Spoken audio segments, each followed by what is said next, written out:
Thanks for the Chapstick by TeaMarrr. TeaMarr's name stands for totally enthused about making art really, really raw. The Haitian American has always used music and other arts as an outlet for expression, but she didn't take music seriously until people convinced her she should. After a random freestyle over the Ones Pt.2 beat on a trip to Toronto, she found her calling. She started recording her debut EP Thanks for the Chapstick, which led to her signing with Issa Rae's new label, Raedio. How do we feel about it? Here's our honest review of Thanks for the Chapstick by TeaMarrr. All right, y'all. TeaMarrr. Thanks for the Chapstick, man. First signee to Issa Rae's Raedio record label. Oh, right? Okay. Yes. Apparently, one of the, I think maybe it was a song with D Smoke was on the new season of Insecure. I haven't gotten a chance to start watching it yet. No, it was another song. Okay. It was like called Temperature or something like that. Okay, I need to catch back up, man. I really like Insecure. I really need to get back into it, man. So had you heard TeaMarrr before? No, I haven't. I had to go back because I thought I heard her voice before, and I think it's because of Insecure. So when I found out that she was on there, I was just like, okay, that's why her voice sounds familiar. But as far as a formal introduction to her music, this was the first one. Yeah, I first heard TeaMarrr because of her new song, Kindred Soul, with D Smoke. Music video was fire. I was like, she's got a voice. Let me see if she has music. And when I heard 100 Yu-Gi-Oh cards, I was just like, oh yeah. You're a testament to it. I was like, yo, screw that JoJo album. We was about to do JoJo, man. Shout out to JoJo. But bump the JoJo. We gotta do this TeaMarrr album. I know she don't got a new project, but let's see what she sounds like. Yeah. And highlights for this. Oh, how you feel about this album artwork? I think it's pretty dope. I want, how she had it hanging up in the music video. I don't know if you caught that. I was just like, yo, I can have this hanging up too. I like that. The whole teacup aspect of it and everything is pretty dope. Yeah, a lot of her promo pictures, she has like a teacup with little teaspoon and stuff like that. It's a dope way of promoting, I think. And yeah, it's got really dope paintings. And I think she may have painted this herself because she's extremely artsy. She does like a lot of things. So I wouldn't be surprised if she did this herself. I think it's dope. It's like the female sunken place. The flow of this project, man, this is just some. And the funny thing is, I don't know if you saw what her name stood for. But yeah, it's in the bio. I completely forgot it. But I feel like I'm pulling it up right now. I feel like if you actually listen to this project, her meaning of her name actually explains a lot of what the music is, and it stands for totally enthused about making art really, really raw. And I feel like that is expressed through this project. Yeah, now that you say that, hell yeah, because I feel like the flow of this, you get like essence of every type of genre in a sense and type of style, or I guess of her style. So you really get a taste of what she's capable of.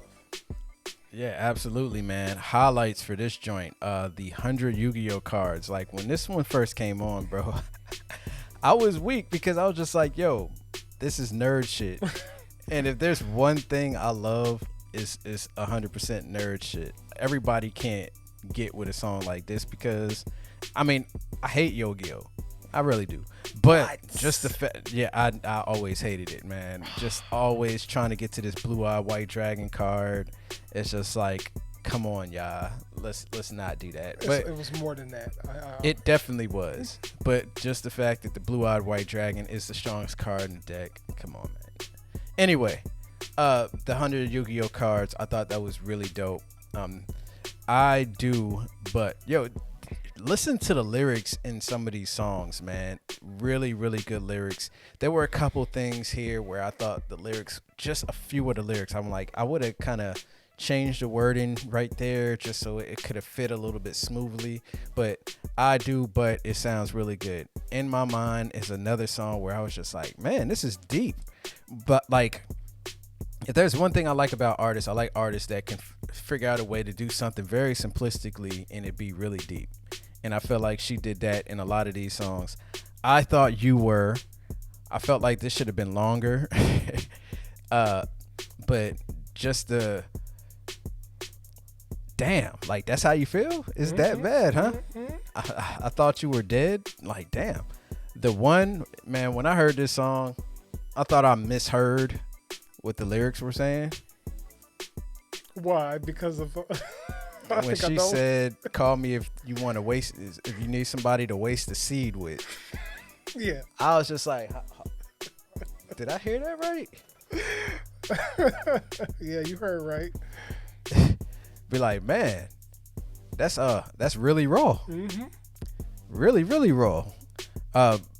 Great songwriting there too, by the way. Mm-hmm. A lot of people can relate to that song.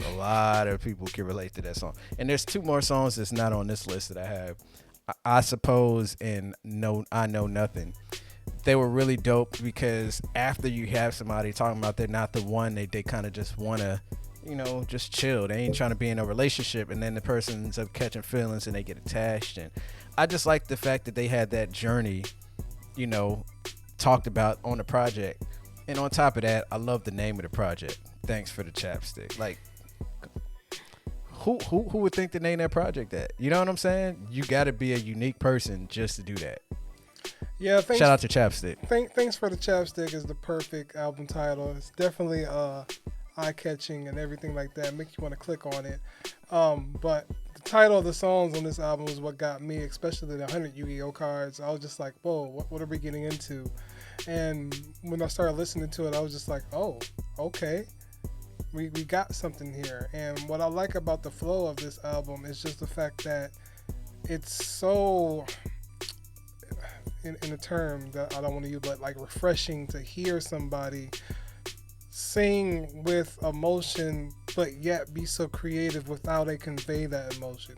You don't get that a lot with an artist out here, especially when you get to songs like I Thought You Were and The One, which are my 2 standouts on the album just because of how they sound and the lyrics in the album, in the songs themselves. But I just really love the way she chooses to write her music. And I feel like in songs like I Do But and In My Mind, like she kind of did things at the end of the song that made it sound like it was about to transition to another song, but then it just stops.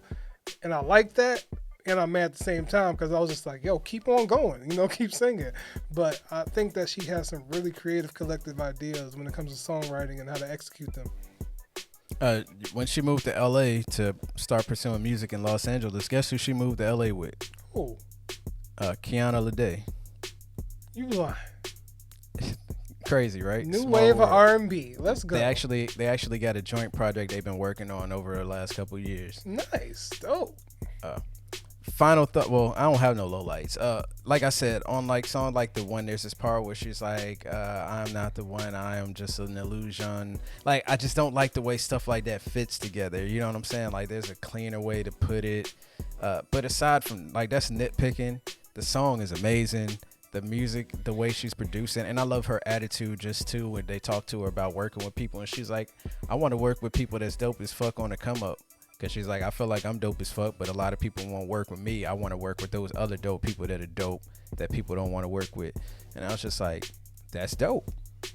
There's a lot of those people. A lot of the people that we've been hearing that a lot of people don't know yet. And in a year, they're going to be blown up. And then people are going to be like, I heard them on TRC. And the people that don't listen to TRC ain't going to know who the hell these people are. It's okay. It's cool. Is it? Yeah, it's all right. Yeah, I don't have no low lights. None at all. Final thoughts, man. TeaMarrr is dope. I want to hear more of her. I want to hear more of her music. Want to see what she's going to choose to do. Her music videos are really artsy. Everything that she does seems to be really meticulously thought out. She seems like the perfect artist for Issa Rae. She seems like she's part of one of Issa Rae's personalities when she's in that mirror. I just get that vibe. So it just feels like a perfect fit, and I just feel like they can go far together, working together. If TeaMarrr just continues to put out high quality music, everything will be all good, and she'll be a superstar in the next 6 months, and people are gonna just be like, yo, why has nobody ever told her about us? Yeah, man, I feel like she has a dope sound, and I feel like it's gonna carry, over. I think this is a great pick for Issa. Really, really dope shout out for being on a platform like Insecure, because I feel like that's a show that everybody goes to like, oh, what's that song? I want to hear that song. So hopefully more people can gravitate to who she is and want to learn more about her. But yeah, I'm very interested to see what she does with a full project. Final grade, man. This is an easy one. Check. I think everybody should give it a try. It's like 25, 30 minutes long. 21 It's minutes. short. It goes by really fast. Check it out. Give it a listen. If you don't like it, then just listen to it one more time, because I think you're missing something, seriously speaking. Most definitely a check for me. Give it a check because, I feel like there's something for everybody here. I feel like, she has a sound, a wide variety, a wide range. Really, really dope.